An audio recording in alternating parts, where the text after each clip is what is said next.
Yeah, well, that's why it can't be sunny all the time. It can't be raining all the time. It changes all the time. It's all about accept the things you cannot change, courage to change the things you can. Then you have the wisdom to know the difference. But people live in fear, and fear stands for face everything and recover. A lot of people say, fuck everything and run. Yeah? You know what I mean? There's a lot of runners. Yeah. Start pushing through the fears. And I've done that a lot through my whole life. I actually get off on it. I actually get off on fear because I know I'm going to grow. You know, it's just easy. Oh, no, don't do that. Oh, no, I can't do that. He said this will happen and that's going to happen. Yeah. You know, I don't need to think about that stuff. Yes. What's going to happen will happen.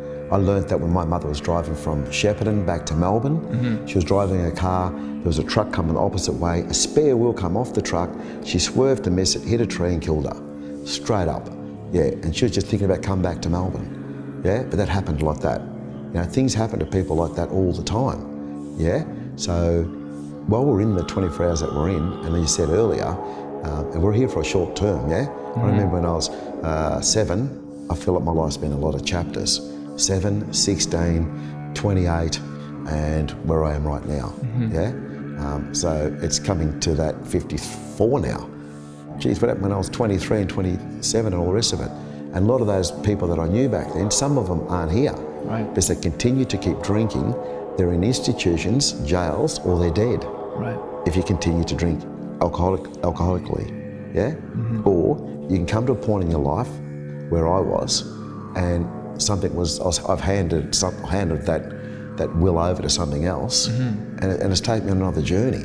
And I don't regret any of it. I don't regret the times where I was drinking either, because you have to know the good and the bad. Right. Yeah, to know what it feels like. Right. You have to feel sad and happy. Right. You can't be just happy all the time. Right. You know, it'd be boring. Right. So it's best like the yin and the yang, you know? Yeah, you gotta have a bit of absolutely. both. Yeah. I think the yin and the yang is such a fundamental, it's so deep. I mean, it's kind of like, that's that, right? Yeah. You walk out, you stretch out into the world, into the unknown. You have to come back. It's this in and out always, and that's just basics. It's the basics of transformation. It's like animals when they fly. The birds, the mother lets them go out and they just fly a little bit and they come back. Right. Then they fly. Then they just keep flying. Right. Then they go on their journey. Right. Yeah. Yeah. Like lions and fish and all sorts of stuff. When they're sperming, they're going up. They know where they're going, and whales and stuff, how they go all around the world at certain particular times. Yeah. You know, they're in the flow. Yeah. Man's out of the flow. We need to get back on the flow. Right. Yeah. Get back to the flow. Coming into flow. Yes. Coming into flow. And, you know, we see a mindfulness revolution, a meditation revolution. People are looking to access this. Yoga is big, Yes. right? It's just, I think we're looking for,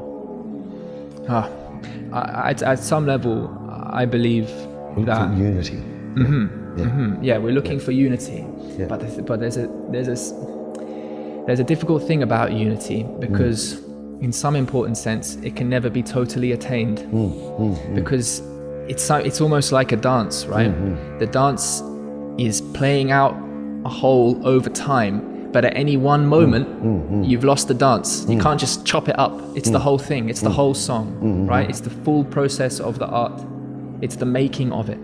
And so I think this is another core existential thing. And I think a lot of difficulty and suffering comes from this. But I think deep down, because we are searching for this unity, I think sometimes people get a glimpse and they think of what they want to be. And then they think, how could I ever attain that? Right? They're wanting something final and perfect. But final perfection is not something that's attainable for us. We're in this constant relationship of making and becoming, right? So the constant need to transform, the fear that the night will come, that the darkness will come, that is the case. Oh yeah. Right? But we can come into relationship with each other, and we can help each other through, and bit by bit, I do believe we can make a better world. But it's never going to be a final utopia. There'll always be problems. There'll always be things to solve. It's right? man's will. Right. Man's will and ego will always continue to keep going off path. Because their ego wants them to be the man, and they're the big people, and they're the chiefs and all the rest of it. Right. But the true warriors are the people that lead their people in a better way, to share and care, and with loyalty and honour and all that stuff. Yes. If a lot of us can start to learn to live that way a little bit more, Yes. I think it'll be a better world.